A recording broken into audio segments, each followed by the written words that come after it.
It's quite interesting, Dr. Abbasi. You know, from the story, we found out that the boy was treated, you know, for typhoid earlier this year. Could poor treatment of, you know, typhoid have resulted into a ruptured appendicitis, you know, that it was later diagnosed for, according to what the mother said? Yeah, it's actually a very, very sad case. I don't think this is a case of organ harvesting. I think it's a case of incompetency and poor medical infrastructure. And now it's now gone beyond the mistake because there is a lot of cover-up. So if you look at the genesis of the boy's unfortunate case, let's give credit where it is due. So the governor has set in as a responsible human being, not even as a politician. He sets in because he's a father. So he's doing what is the right thing. But it does not need to get to this stage. Let's take a step back. So this unfortunate boy was taken to a private hospital for what is called, quote-unquote, ruptured appendix. We all know that one of the complications of ruptured appendix will lead to a small bowel obstruction because only God knows how long that has been going on. So he was operated, and few days later, he needed to revisit the hospital again where complications occurred. So now, talking about what my colleague has said earlier, it's totally on point because it could have been as a result of ischemic bowel, it could have been an infection, it could have been necrotizing. All these will lead to the loss of that small intestine. The small intestine cannot be transplanted in Nigeria, not even in Africa. So it's not about being harvested. But in order to prevent this kind of situation from occurring again, we need to take a step back and look at the kind of healthcare situation we have in Nigeria. Who licensed the first hospital where they went to? We have hospitals in Nigeria, in Lagos, where you get there, they don't have x-ray machine. They don't even have oxygen. It's not only the case of Adebola, unfortunately. We had another one in the social media of a northern woman who delivered a baby that had jaundice, and the hospital had no phototherapy. Jaundice, as we all know, once it gets into the brain, it causes irreversible brain damage, kernicterus. Now the boy is blind.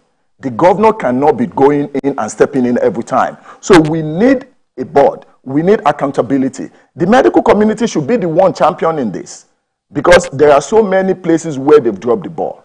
The incompetence is one. That's medical malpractice. And this has been going on. I mean, Are you saying this incompetency is coming from the earlier place where the mother must have taken the child, or could it have been Lasut?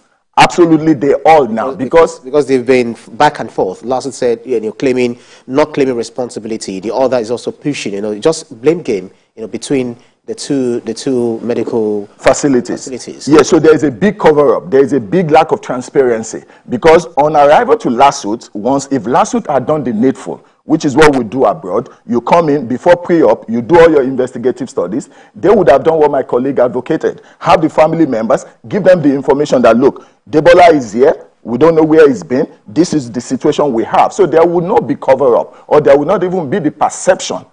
And then, who was the surgeon that attended to him at Lasut? Why is the surgeon not stepping out? Why does it have to take the crying mother to call the attention of the governor?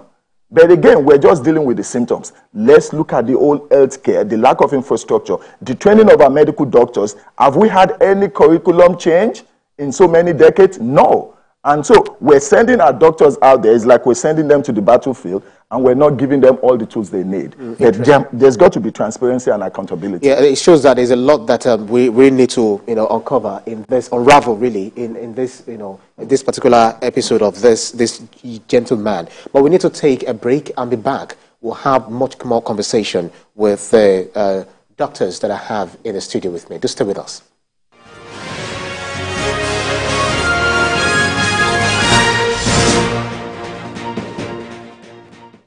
Thanks for staying with us. We've been talking about the issue of the young boy, the 13-year-old boy, the Lagos State House of Assembly, which is also set to look into the issue that is affecting the 13-year-old Adebola Akin-Bright, you know, as the governor has definitely waded in.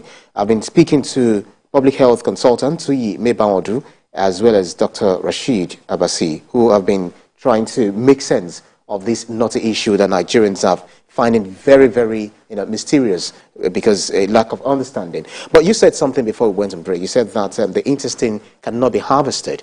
And I feel that you might be misunderstood because in the era where we have people who are afraid of, okay, people who are harvesting organs, they're trafficking people to harvest their organs, that maybe this could have been the case. Could you try to expatiate on what you're trying to say? Excellent point. So I am strongly convinced this is a case of medical incompetence and not organ harvesting. It's not the case of, oh, they need to steal my son's kidney or my son's intestine for it to be sold on the black market. No. If you look at the genesis of this is a 13-year-old boy that was taken to a private hospital, quote unquote, having abdominal, what we consider abroad as an acute abdomen. It turns out to be diagnosed with a ruptured appendix. One of the complications when a little boy, any boy, appears or presents to your facility with a ruptured appendix is you have to do the needful and make sure you exclude complications like small bowel obstruction. When small bowel obstruction sets in and is not timely addressed, it's going to lead to what is called ischemic bowel. There will be no more blood flow. When that bowel is dead, it's no longer harvestable. It's not something you can transplant. So that's why I believe strongly that it was some medical doctors that were incompetent in the field of medical practice, and now it's covered up. It's either from the private sector, now coming to lawsuit. Who was the first surgeon that attended to it? Let me give you a scenario. So I'm in Washington, D.C. You bring a 12, 13-year-old boy to me. If I'm the surgeon in this case, there has to be preoperative clearance. There will be a cardiologist that will clear that this boy needs this. He will be able to survive my surgery. A pulmonologist will be there. EKGs will be done. Lab work will be done. CT scan will be done.